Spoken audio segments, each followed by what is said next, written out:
Olá, sejam todos muito bem-vindos a mais um vídeo aqui do canal. Eu sou o Dr. José Vettorazzo, sou urologista em São Paulo e estou aqui com o meu amigo Dr. Paulo Maron, também urologista aqui em São Paulo, e a gente quer comentar sobre um caso muito interessante de uma cirurgia que a gente fez hoje.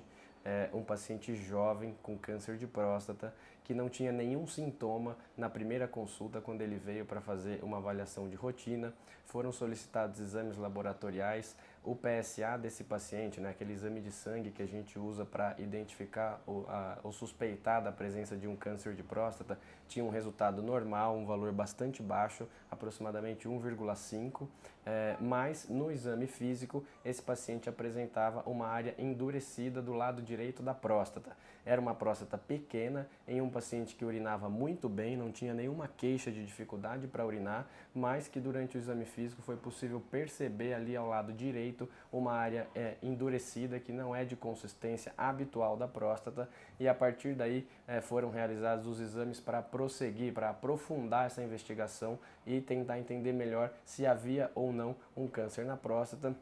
E depois de uma biópsia de próstata, depois de ressonância, o diagnóstico foi de um adenocarcinoma, um câncer de próstata, o Gleason 7, aquele estágio que a gente classifica o tipo de doença, e esse paciente foi então para uma cirurgia robótica para retirada da próstata com excelente expectativa de recuperação.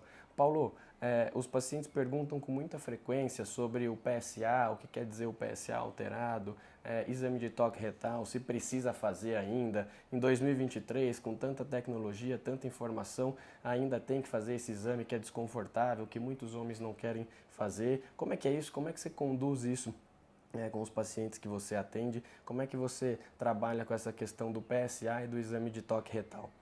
Eu acho que esse é um vídeo extremamente importante para falar desse assunto que ainda é muito discutido, muito tabu, muito mito, que é o toque retal. E nesse caso ele mostra muito claramente para a gente a importância desse exame, o exame clínico, né, que é feito pelo urologista, o urologista que confia na avaliação que ele faz. Então ele não se baseia só em um exame, ele faz uma avaliação completa. Então o exame de toque retal é imprescindível para a maioria dos pacientes, né? Apesar de hoje existir uma discussão se ainda faz sentido com a tecnologia, com exames que a gente tem hoje em dia, ressonância, entre outros, eu acho que fazer o exame de toque retal é extremamente valioso, principalmente em pacientes acima da faixa etária esperada para o câncer de próstata, ali entre os 40 e 50 anos, pacientes que têm um PSA baixo, mas que mesmo assim você continua com suspeita de um potencial câncer, às vezes ele tem um histórico familiar, tem outros aspectos que são importantes de serem considerados. E de qualquer maneira, esse não é o primeiro paciente que a gente tem um diagnóstico do exame do câncer de próstata com o exame de toque e um PSA baixo, né? Então, a gente já teve outros pacientes. Recentemente, a gente acredita muito que o toque retal faça a diferença.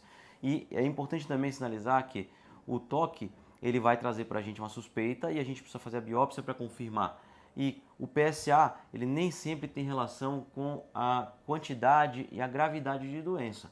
Se a gente tem um PSA, por exemplo, de 1,5, como foi esse paciente, ele tinha o nível 2 de doença, né? Seria até assim intuitivo a gente pensar que talvez ele tivesse um nível inicial, uma doença bastante inicial, nível 1, mas não é o caso. Então, por isso que esse paciente foi muito beneficiado desse exame.